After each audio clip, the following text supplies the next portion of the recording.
اللهم صل على محمد وآل محمد.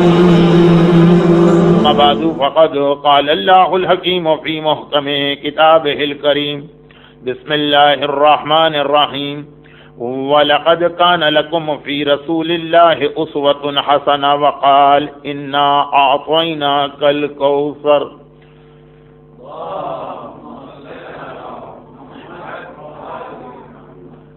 آج کا پورا دن کیونکہ ایک بہت بڑی عید تھا تو اس لیے آج رات کی یہ اسپیچ یا لیکچر بھی امام حسن علیہ السلام ہی کے حوالے سے ہوگا. اور ایک دو اناؤنسمنٹ ہیں جو میں مجلس کے شروع میں بھی کر رہا ہوں اور اگر یاد رہا تو آخر میں بھی کروں گا کہ چونکہ اب 7 بجے مغرب کی نماز ختم ہو جاتی ہے اور 8:30 بجے ہمارا لیکچر شروع ہو رہا ہے، تو یہ بہت گیپ ہے. جو لوگ نماز اور افطار کا ثواب لینا چاہتے ہیں تو تقریر کے لیے ان کا ٹھہرنا ٹائم کا ویسٹیج ہے، تو جو تقریر سننا چاہتے ہیں تو پھر نماز چھوڑنا پڑتی ہے. اس لیے یہ میں نے ایک سجیشن دیا ہے اور شاید اس پہ کل سے عمل ہو کہ 8 بجے دعا افتتاح شروع ہو جائے اور 8:15 میرا بیان ہو. ویک ڈیز کے اندر جب بچوں کو بھی اسکول جانا ہوتا ہے نیکسٹ ڈے اور بڑوں کو بھی کام پر اور جاب پر 45 منٹس کا لیکچر ہوا کرے گا جیسے رمضان کے پہلے ویک میں ہوا تھا. شاید آخر میں میرے پاس ٹائم نہ ہو یا میں بھول جاؤں تو میں نے شروع میں یہ بتا دیا، انشاءاللہ آخر میں بھی ریپیٹ کروں گا. قرآن کریم کی جس آیت کی میں نے کل تلاوت کی تھی، جس کے لیے میں نے کہا تھا کہ یہ آیت اللہ کا ایک پرومس تھا اور اللہ کا ایک ایسا وعدہ تھا کہ سب مسلمان ویٹ کر رہے تھے کہ آخر انا اعطیناک الکوثر، رسول کو یہ کوثر کب ملے گی کہ جس کے بعد اسلام کو اور رسول کو ایک پروٹیکشن ملے گا، یعنی رسول کے مر جانے سے اسلام کو نقصان نہیں پہنچے گا. تو 15 رمضان 2 یا 3 ہجرہ. دیکھیے ہسٹری کی بہت ساری باتوں میں اختلاف اور کنٹروورسی ہے، اور ہسٹری جو ہے وہ ہمارا بلیو نہیں ہے کہ اگر اس میں 2 الگ الگ روایتیں ہوں تو آدمی یہ پریشان ہو جائے یا کنفیوز ہو جائے کہ ایسا کیوں ہو رہا. ایون واجبات کے اندر بھی روایتیں الگ الگ ہوتی ہیں، کبھی تو ایک مرجع کا فتویٰ الگ ہوتا ہے، دوسرے مرجع کا فتویٰ الگ ہوتا ہے. تو ہسٹری تو واجبات کے بعد آتی ہے. عقیدہ بلیف اس میں کوئی اختلاف نہیں ہوگا، نہ کسی مرجع کا، نہ کسی عالم کا، نہ کسی شیعہ کا. عقیدہ ایک ہوتا ہے. اس کے بعد پھر واجبات کے اندر اختلاف ہے، تبھی ہم مختلف مجتہدین کے فتوے دیکھتے اور سنتے رہتے ہیں. اس کے بعد کہیں جا کے ہسٹری آتی ہے. تو ہسٹری میں سب سے زیادہ جو کنٹروورسیز کہیے یا کنٹراڈکٹری روایات کہیے وہ ہسٹری میں. اس لیے اگر اس کے اندر آپ اسپیشلی ڈیٹس کے حوالے سے کچھ اختلاف سنیں تو اس کو کوئی بہت بڑا ایشو نہ بنائیے گا، اسے کوئی بہت بڑا ایشو نہ سمجھیے گا. جیسا میں نے کہا واجبات میں بھی جب ایک مرجع کہتا ہے کہ یہ روایت میرے نزدیک اتھینٹک نہیں ہے، دوسرا کہتا ہے کہ یہ اتھینٹک ہے، تو اسی طرح سے ہسٹری. یہ میں نے اس لیے بھی کہا کہ حضرت خدیجہ کے بارے میں جو میں نے اپنا ایک اوپینین دیا تھا یہ ریسرچ، بہت سارے علماء اس سے ایگری نہیں کرتے، وہ وہی جو فیمس قول ہے اس کو کوٹ کرتے ہیں. اسی طریقے سے 15 رمضان میں شیخ مفید نے لکھا کہ 9ویں امام کی ولادت ہوئی ہے. امام حسن کی ولادت 2nd ہجرہ میں ہوئی یا 3rd ہجرہ میں، یہ بھی ایک اختلاف ہے. کئی علماء اس کو 2nd کہتے ہیں، کوئی 3rd کہتے ہیں. یہ کوئی اتنا بڑا ایشو نہیں ہے. اصل چیز ہے امام کی سیرت، اصل چیز ہے امام کی لائف ہسٹری. لیکن جب امام کی ولادت ہوئی تو نو ڈاؤٹ پورے مدینے نے فرسٹ ٹائم کوئی عید سیلیبریٹ کی. رسول اللہ نے جس دن سے اعلان رسالت کیا چین سائیکل بن گیا پرابلمز کا. ہر مسلمان کسی نہ کسی پرابلم، ٹارچر، پریشانی، مصیبت. اور امام حسن کی ولادت تک مسلمانوں کو کوئی بڑی خوشی اور عید نہ ملی. کل میں نے جملہ کہا تھا کہ امام علی اور شہزادی فاطمہ کی شادی بھی ایک بہت بڑی خوشی تھی، لیکن اس کو عام مسلمانوں نے اپنا میٹر نہیں سمجھا تھا. لیکن امام حسن کی ولادت کے بعد مسلمانوں کو اب یہ وشواس ہوا یا سیٹسفیکشن ہوا کہ اس شہزادے کے پیدا ہونے سے اب اسلام بچ گیا، پیغمبر کی نسل، اولاد اور میسج محفوظ رہے گا. اس کے بعد پھر ہمارے سامنے امام حسن اور رسول خدا کی کئی سملیرٹیز آتی ہیں. ان میں سے دو بہت امپورٹنٹ ہیں، اسی لیے آج میں نے جو آیت تلاوت کی اس کا ترجمہ ہے وَلَقَدْ كَانَ لَكُمْ فِي رَسُولِ اللَّهِ أُسْوَةٌ حَسَنَةٌ. دیکھو مسلمانوں، تمہارے لیے رسول کی لائف ہسٹری میں ایک بہترین ماڈل، اسوہ حسنہ، بہترین نمونہ. اب امام حسن اور رسول خدا کی سیرت کی سملیرٹیز، خاص طور پر دو پوائنٹ بہت اہم ہیں. پہلی بات یہ ہے کہ جس وقت رسول اللہ نے رسالت کا اعلان کیا تو اس وقت پیغمبر اسلام کے خلاف ایک میڈیا وار شروع ہوئی. یہ جو میڈیا وار آج ہوتی ہے یہ ہر دور میں تھی، پروپیگنڈا. اور ایک ایسا ایلیگیشن تھا جو پورے 14 معصوم میں صرف 2 پہ لگایا گیا، یا رسول خدا پہ یہ تہمت لگائی گئی ہے یا امام حسن پہ. 14 معصوم ہیں، ٹارچر یا ظلم تو سب پہ ہوئے، شہید ہر ایک کو کیا، مگر ایک تہمت، ایک ایلیگیشن ایسا یا رسول اللہ پہ لگا ہے یا امام حسن پر. تھوڑی سی ورڈنگ الگ ہے لیکن مطلب ایک ہی. رسول اللہ پہ جو ایلیگیشن لگا تھا ابھی تک چلا آ رہا ہے، اس کو اب تک ریپیٹ کر رہے ہیں. بہت ساری تہمت رسول اللہ پہ اس وقت لگائی گئی، ٹائم کے گزرنے سے ختم ہو گئی بات. رسول کو کہا گیا میجیشین ہے، ختم بات. رسول کو کہا گیا یہ پوئٹ ہیں، ختم بات. رسول کو کہا گیا اے کریزی پرسن یا کریزی مین یا میڈ مین، شاعر، ساحر، مجنون، ختم بات. لیکن کچھ بہتان اور تہمت ایسی جو اس دن سے لے کے آج تک ریپیٹ کی جا رہی ہیں. اس میں سے ایک یہ ہے کہ سورہ نحل قرآن کریم کا سورہ نمبر 16، اس میں آیت آئی ہے کہ یہ لوگ آ کے کہتے کہ اے رسول، ایک کرسچن بائبل کا عالم تمہیں قرآن سکھاتا. یہ آج تک اسی کو کرسچینٹی اسی چیز کو ریپیٹ کرتی ہے کہ رسول اللہ کے پاس کون سی وحی، وہ تو انہوں نے بائبل اور تورات پڑھی تھی، اسی کو ورڈنگ دے کر قرآن بنا دیا. خیر یہ آج کا ٹاپک نہیں. اسی میں ایک چیز یہ آ رہی کہ رسول خدا نے بہت ساری شادیاں کی. وفات حضرت خدیجہ میں بھی یہ بات آئی تھی کہ 11 بیویاں تو رسول اللہ کی آخری وقت تک رہی، اور اس کے علاوہ بھی کچھ شادیاں کی جس میں یا ڈیورس ہو گیا یا بغیر ڈیورس کے سیپریشن ہو گیا. یہ رسول اللہ کے لیے ایک اسپیشل مسئلہ ہے. اگر کوئی عورت، اگر رسول کی کوئی بیوی رسول سے کہہ دے کہ میں آپ کے ساتھ نہیں رہنا چاہتی، یہ طلاق ہے. رسول کے بارے میں یہ جملہ کہہ دے طلاق ہو جائے گی، پھر کسی الگ سے ڈیورس کی یا صیغہ طلاق کی ضرورت نہیں. تو ایسے بھی کچھ کیس ہیں. ان شارٹ یہ کہ 11 تو رسول خدا کی وہ بیویاں تھیں جو رسول کے ساتھ رہیں. تو اس وقت سے لے کے آج تک رسول خدا پہ یہ تہمت لگتی ہے نا کہ مسلمانوں کا رسول تو معاذ اللہ بڑا عیاش تھا. ایک ہمارے رسول تھے عیسیٰ، بڑے پوائس، بڑے متقی، بڑے زاہد، بڑے مقدس، زندگی میں کوئی شادی ہی نہیں کی.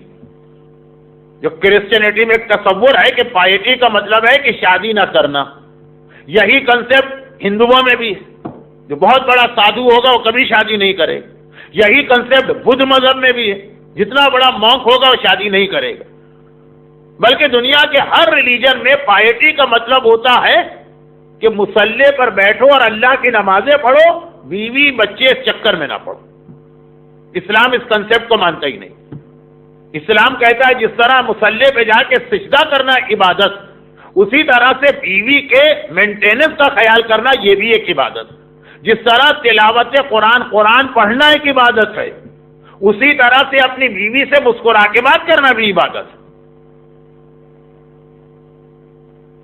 لیکن اسلام کا یہ کنسپٹ وہ آج ساری دنیا اس کو فالو کر رہی ہے، لیکن پروپیگنڈے یا تھیوری کی حد تک کہتے ہیں کہ دیکھو ایک عیسیٰ تھے، اتنے پوائے آدمی، نہ کبھی شادی کی نہ اولاد ہوئی، ایک تمہارا رسول ہے شادی پہ شادی، شادی پہ شادی، شادی پہ شادی کرتا رہا۔ اب اس وقت یہ قائم نہیں ہے کہ میں اس تہمت کا جواب دوں، میں تو یہ بات کر رہا ہوں کہ سملر لائف ہسٹری۔ دیکھیں یہ تہمت امام علی پہ نہیں لگی، یہ تہمت امام حسین پہ نہیں لگی، یہ تہمت 8ویں امام پہ نہیں لگی، کسی امام پہ نہیں لگی۔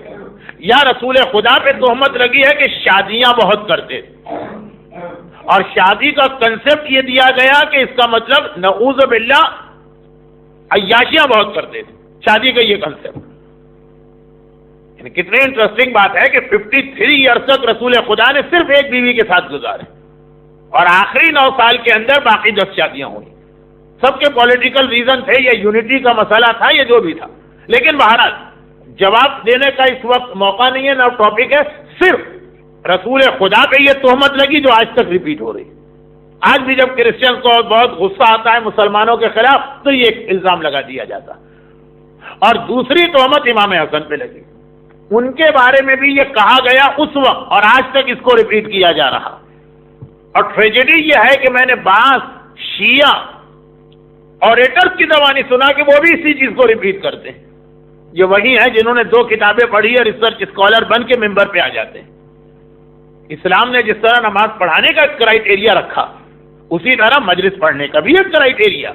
ہر آدمی نہ نماز پڑھا سکتا ہے، نہ ہر آدمی مجلس پڑھ سکتا۔ کسی کو اگر ذکر امام کا ثواب لینا تو اس کے لیے نوحہ ہوتا ہے، مرثیہ ہوتا ہے، یا ایران میں غم کا بیان ہوتا ہے۔ جیسے ایسٹ افریقہ میں ابھی بھی جاتا ہوں تو وہاں گجراتی کی کتاب لے کے کچھ لوگ ثواب کے لیے پڑھتے ہیں، لیکن خالی غم کا بیان۔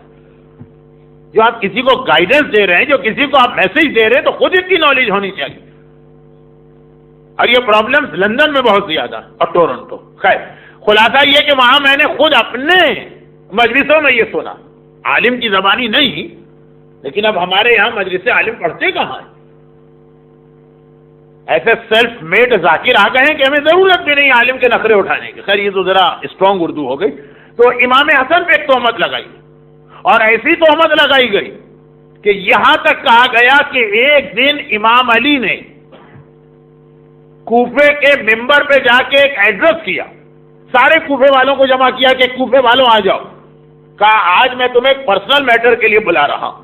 دیکھو میرے بیٹے حسن کو اپنی بیٹیاں قتل نہ دینا، انہو رجل مطلاق، وہ ایک ایسا مرد ہے جو بہت طلاق دیتا ہے، آج شادی کرتا ہے کل طلاق، آج شادی کی نیکسٹ ویک طلاق۔ اب یہ دیکھیے اس کی ورڈنگ چینج کیجئے، اس کا مطلب یہ ہوا کہ امام حسن بہت زیادہ شادیاں کرتے تھے۔ یہ تہمت یا رسول اللہ پہ لگی ہے یا امام حسن پہ لگی، اور ایسی نہیں کہ اس وقت لگی اور ختم ہو گئی، آج تک اسی کو ریپیٹ کیا جا رہا۔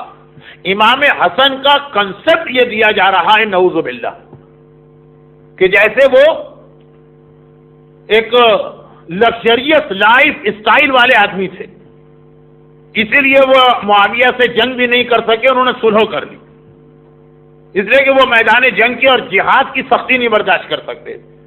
لگژریس ان کا لائف اسٹائل تھا، وہ بس چاہتے تھے کہ زیادہ سے زیادہ نعوذ باللہ عیاشیوں میں وقت گزارے۔ یہ بنو امیہ نے میڈیا وار کی تھی امام حسن کی اگینسٹ، جیسے کرسچن نے رسول اللہ کے خلاف میڈیا وار کی تھی، یہ بنو امیہ نے امام حسن کے خلاف، دونوں پہ یہ تہمت لگی۔ جبکہ امام حسن کی پائیٹی کا اندازہ اس بات سے کریں کہ ایک بہت بڑا امتحان امام حسن کو دینا پڑا، یہ امام حسین کبھی نہیں ہوا۔ اور وہ کیا؟ وہ یہ کہ امام حسن کی لائف ہمارے یہاں بہت کم پڑھی جاتی ہے، فضائل تو پھر بھی پڑھ لیے جاتے ہیں، ان کی لائف۔ ایران نے انقلاب کے بعد ایران کا جو میڈیا چینج ہوا، کنورٹ ہوا اسلام میں، تو ایک ڈیوٹی انہوں نے یہ سنبھالی کہ ہر امام کی لائف پر ٹیلی ویژن کے مختلف سیریلز بنائے گئے۔ مولا علی کی لائف پر سیریل بنا، 8ویں امام کی لائف پہ ایک سیریل بنا، اصحاب کہف پہ ایک سیریل بنا، جناب مریم پہ ایک سیریل بنا۔ تو اس میں سے ایک سیریل یا ایک پلے بنا تھا امام حسن کے اوپر۔ امام حسن کی لائف کے وہ 8 سال، لاسٹ 8 ایئر جب وہ امام تھے، بھائی جب تک ان کے بابا زندہ تھے امام علی تو امامت علی کی تھی، وہاں سے لے کے اپنے بابا کی شہادت جو اسی منتھ میں ہوئی، 2 دن 3 دن کے بعد ہم امام علی کی شہادت منائیں گے، تو ان سے لے کے اپنی شہادت تک کے 9 سال امام حسن نے کیسے گزارے کسی شیعہ کو نہیں معلوم. میں عام آدمی کی بات کر رہا ہوں، کسی کو نہیں معلوم. علماء کی بات چھوڑیے، لیکن عام آدمی کی بات. تو ایران نے یہ ایک سیریل بنایا اس کے اوپر، اور سنیے اب یہ جملہ میں نے کئی نوجوانوں سے سنا، اس میں سے پورا تو نہیں لیکن اس کے کچھ ایپیسوڈ یا کچھ جو اس کے پلے تھے اس کو ڈب کیا گیا اردو میں. کراچی میں جب میں مجلسیں پڑھ رہا تھا اور درس دے رہا تھا، میں نے کہا تھا کہ اس کو ضرور دیکھیے گا. اور جس نے اسے دیکھا، اپنے شیعہ نوجوانوں کی بات کر رہا ہوں، ینگسٹر، انہوں نے کہا کہ مولانا ہم عاشورے کے دن اتنا نہیں روتے جو امام حسن کا یہ سیریل دیکھ کے ہماری آنکھوں میں آنسو آئے. اتنا مظلوم تھا ہمارا امام، ہمیں تو آج تک نہیں پتا. ہم سمجھ رہے تھے کہ سارے ظلم امام حسین کے ہوئے، آج ہم کو ریئلائز ہوا کہ امام حسن کا امام حسین سے چھوٹے مظلوم نہیں آئے. بلکہ ایک نوجوان نے کہا کہ میں تو بڑا سخت دل کا ہوں، مجھے عاشورے کو بھی رونا نہیں آتا، باپ اور ماں کی میت پہ بھی میری آنکھ میں آنسو نہیں آئے، لیکن جب یہ سیریل میں دیکھ رہا تھا ٹی وی کے اوپر، خود بخود میری آنکھوں سے آنسو ٹپک رہے تھے کہ اللہ اللہ، یہ ہے امام حسن کی مظلومیت. ذرا اندازہ کریں کہ کوئی امام ایسا ہے جس کے اپنے شیعوں نے اس کے خلاف ریبیلین کیا ہو یا فائٹ کی ہو. امام حسن نماز پڑھ رہے تھے، ناراض ہو کے شیعہ آئے، دھکا دے کے امام حسن کو مصلی سے ہٹا دیا، نماز توڑ دی، مصلی ان کے نیچے سے کھینچ لیا، السلام علیکہ یا مذل المومنین کہہ کے سلام کیا. نعوذ باللہ، آپ پہ ہمارا سلام ہو، آج آپ نے مومنین کو ذلیل کر دیا. امام حسن نے کہا انا معز المومنین، میں نے مومنوں کو رسپیکٹ اور عزت دی ہے، تم ابھی ریئلائز نہیں کر رہے ہو. لیکن یہ سارا ایٹماسفیئر بنا کیسے؟ یہ اس لیے کہ امام حسن نے یزید کے باپ حاکم شام امیر معاویہ کے ساتھ ایک صلح نامے پہ سائن کر دیے. بس اب شیعہ ینگسٹر امام کے خلاف ہو گئے. کہ یہ کیسے امام؟ کل میں نے کہا تھا نا کہ اسماعیلیوں نے اسی وجہ سے امام حسن کو لسٹ آف امامہ سے نکال دیا. زیدی فرقہ جو یمن میں بہت اسٹرانگ ہے، آج کل یمن کے اندر زیدی فرقے کے خاصے پرابلم چل رہے ہیں، انہوں نے بھی امام حسن کی امامت کو ڈیلیٹ کر دیا، صرف اس لیے کہ انہوں نے ایک دشمن کے ساتھ سائن کیوں کی، پیس ٹریٹی پر. اور امام حسن نے یہ سائن کیوں کیے؟ بہت شارٹ اس لیے کہ میں ہسٹری نہیں پڑھ رہا ہوں، وہ تو میں آپ کو ریکمینڈ کر کے جاؤں گا کہ اگر انگلش میں یا آپ کی لینگویج میں یہ سیریل اب تک دب نہیں ہوا تو ایٹ لیسٹ اردو والا ہی لے لیجئے. مظلوم ترین سردار نام ہے، یہ ٹائٹل ہے اس کا. کتنے مظلوم ہیں امام حسن؟ تو وہ ہسٹری میں نہیں بتا رہا ہوں، وہ آپ اس میں پڑھ لیجیے گا، میں تو صرف لائف ہسٹری کا ایک حصہ پیش کر رہا ہوں. ہوا کیا تھا؟ دیکھیے، ہوا یہ تھا کہ معاویہ نے بہت ہی خبیث دشمن اہل بیت، ایسا کہ کیا بتایا جائے. معاویہ نے جو آج کل انگریزی کا ایک محاورہ ہے، ایک پروورب ہے، کیرٹ اینڈ اسٹک پالیسی، کسی کو گاجر دکھاؤ، کسی کو اسٹک مارو. یہ معاویہ پہلا آدمی ہسٹری میں. معاویہ کسی نے اس سے پوچھا تھا کہ تم رول کیسے کرتے ہو، وہ بیٹھا ہوا تھا، ایک طرف اس کے تلوار تھی، ایک طرف اس کے گولڈ اور سلور کوائن تھے. اس نے کہا آدھے آدمیوں کو تلوار سے ٹھیک کرتا ہوں، آدھے آدمیوں کو رشوت دے کے ٹھیک کرتا ہوں. یہ اس کی ایک پالیسی تھی. اللہ، شریعت، قیامت، خوف خدا، پائیٹی تو ہے ہی نہیں نا بیچ میں. اب اس نے کیا کیا؟ اس نے امام حسن کی فوج کے جتنے بھی جرنل تھے ان سب کو ایک لیٹر بھیجا، کہا کہ تم بتاؤ تم اپنا ایمان کتنے پیسوں میں بیچو گے، تم بتاؤ تمہاری پرائس کیا. ہم نہیں بتاتے، جو تم کہو گے. جیسے آج کل انٹرنیٹ پہ وہ ای بے وغیرہ ہوتا ہے نا کہ وہ ایک پرائس مانگی جاتی، ایمان کی پرائس، کتنے پیسے تمہیں چاہیے، وہ پیسے ہم سے لے لو، برائب، رشوت. اور جب جنگ ہو ہماری اور حسن کی تو تم لوگ حسن پہ اٹیک کر کے حسن کو مار دینا. ہم کہہ دیں گے کہ جی یہ تو ان کا انٹرنل مسئلہ تھا، ہمارا تو کوئی اس سے تعلق ہی نہیں. امام حسن کی شہادت معاویہ گھبرا رہا تھا کہ اگر وہ میرے ہاتھ سے مارے گئے تو میں مسلمانوں کو کیسے فیس کروں گا. معاویہ بہرحال ہے بڑا خبیث، بڑا مکار، لیکن ایک تھوڑی سی عقل تو رکھتا ہے نا. وہ یزید تھا بے وقوف. معاویہ نے اپنی لاسٹ ول میں یزید سے کہا تھا کہ حسین کو ٹچ نہ کرنا، اگر حسین کو شہید کیا تو اس کا جو ریزلٹ ہوگا پھر تم سے نہیں سنبھالی جائے گی حکومت. لیکن یزید تھا بالکل ینگ، 34 سال کا جوان، کرسی پر بیٹھا، اس کا دماغ خراب ہو گیا، اس نے غلطی کی جس کی وجہ سے یزید 3 سال سے زیادہ حکومت نہیں کر سکا. معاویہ 20 سال کھینچ گیا کیونکہ ایک پولیٹیشین تھا. تو وہ حسن کو شہید نہیں کرنا چاہتا تھا، پتا تھا کہ رسول کا بیٹا ہے، ان کے خون کا جو ریزلٹ نکلے گا ہم نہیں اس کو برداشت کر سکیں گے، ہم اس کو نہیں ہینڈل کر سکیں گے. تو اس نے کیا کیا کہ پلاننگ یہ کی کہ امام حسن کے اپنے جنرل امام حسن کو شہید کرے، اور اس کے بعد ہم کہہ دیں کہ اس میں ہمارا کیا قصور. چنانچہ اس نے امام حسن کے ہر سردار سے کہا، فوج ہے، فوج میں کئی ڈویژن ہوتے ہیں، ہر ڈویژن کا ایک کمانڈر ہوتا، سب کو لیٹر بھیج، تم اپنی پرائز بتاؤ، تمہاری پرائز کیا، سیلنگ پرائز بتاؤ، ایمان خریدنا ہے ہمیں تمہارا. مولا کے بہت بڑے صحابی ہیں مقداد، چھٹے امام رسول اللہ کے صحابیوں کی ایک لسٹ بناتے ہیں according to their merit. Top of the list ہے سلمان فارسی، نمبر 2 ہے ابو ذر، نمبر 3 ہے مقداد. یہ رسول خدا کے 120,000 جو صحابی ہیں 1,20,000 ان میں 3rd ہائیسٹ اسٹیٹس رکھتے ہیں. لیکن چھٹے امام کہتے ہیں کہ اوور آل اگر کوالٹیز دیکھی جائے تو یہ 3rd، لیکن ایک کوالٹی ان میں ایسی ہے جس میں یہ سلمان سے بھی افضل، پھر پوری تقریر ہو جائے گی. یہ مقداد جو تھے نا، ینگسٹر ان کے پاس جاتے تھے اور کہتے تھے کہ مقداد تم کتنے لکی ہو کہ تم نے رسول اللہ کا زمانہ دیکھا تھا، ہم تو پیدا بعد میں ہوئے، ہم نے رسول اللہ کا زمانہ نہیں دیکھا. تو مقداد کہتے تھے یہ مت کہو، کبھی کبھار بعد میں پیدا ہونے والا لکی ہوتا، تمہیں کیا پتا اگر تم رسول اللہ کے ٹائم پیریڈ میں ہوتے تو ان کو فالو کرتے کہ ان کے دشمن بن جاتے. تو بڑا اچھا ہے کہ تم اس ٹائم میں نہیں ہو، تمہارے پاس وہ ٹیمپٹیشن نہیں ہے جو ابو جہل و ابو لہب دے رہا. یہی ہمارا پرابلم ہے، ہم سمجھتے ہیں کہ ہم غیبت میں پیدا ہوئے، کاش امام کے دور میں پیدا ہوتے.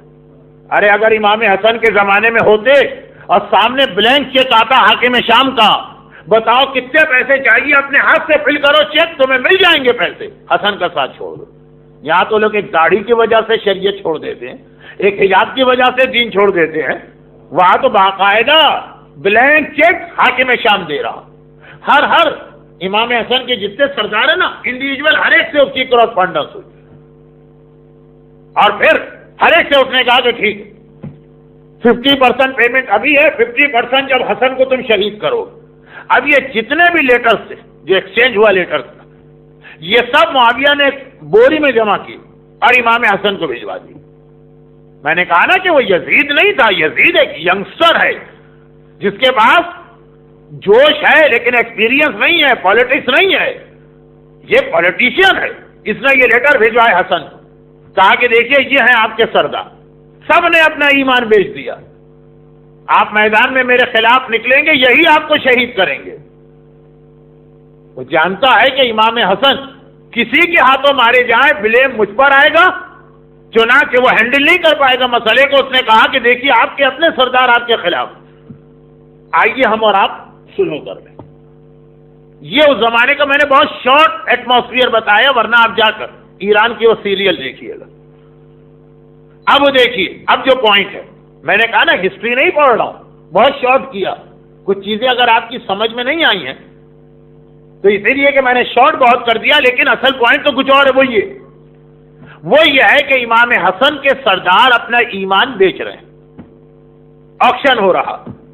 معاویہ کہتا ہے بتاؤ 1,00,000 دینار، 2,00,000 دینار، 1,000,000 دینار میں خریدوں گا. اچھا اب دیکھیے جب یہ ٹائم پیریڈ تھا نا، اس وقت اسلامی دنیا میں 19 پروونس تھے، 19. اونلی 1 معاویہ کے پاس تھا، شام کا یا سیریا کا علاقہ. باقی ریمیننگ جو 18 پروونس ہے وہ سب امام حسن کے کنٹرول میں، جس میں مدینہ بھی ہے جس کو حجاز کہتے ہیں، جس میں عراق بھی ہے جس میں مصر بھی ہے، جو دریائے نیل کی وجہ سے وہ بھی اب بہت ہی زیادہ ایگریکلچر اور ریوینیو دینے والا علاقہ تھا. یعنی ان شارٹ امام معاویہ کے پاس ایک علاقے کا خزانہ، وہی کا ریوینیو جمع ہوتا ہے خالی شام کا. امام حسن کے ہاتھ میں 18 خزانے ہیں، 18 علاقوں کا ریوینیو آتا. یعنی جہاں پر معاویہ 1 دینار دیتا، امام حسن وہاں پہ 18 دینار دینے کی پوزیشن میں. اور جو لوگ اپنا ایمان بیچ رہے ہیں، بھائی مارکیٹ میں جب آدمی ایک پروڈکٹ لے کے آتا تو پھر اس کو اس سے غرض نہیں کون خرید رہا، جو زیادہ پرائس لگائے گا. تو یہ امام حسن کے سردار جو معاویہ کے ہاتھوں اپنا ایمان بیچ رہے ہیں، امام حسن کو سب کے نام بھی پتا چل گئے. دیکھیں امامت کی نالج تو ہے ہی، دنیاوی اعتبار سے بھی سب کی لسٹ آ گئی، سب کے وہ کراس فنڈس لیٹرز آ گئے، سب نے جو اپنی پرائس بتائی تھی وہ آ گئی. کتنا ایزی ہے امام حسن کے لیے.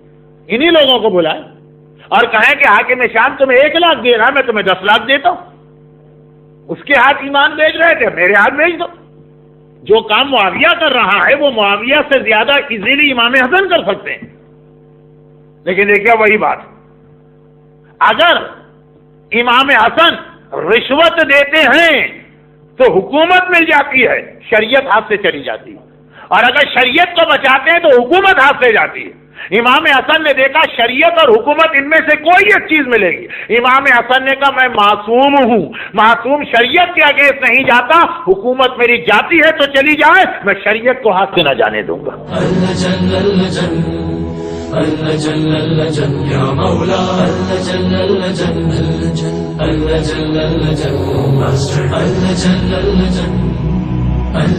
یا صاحب السماء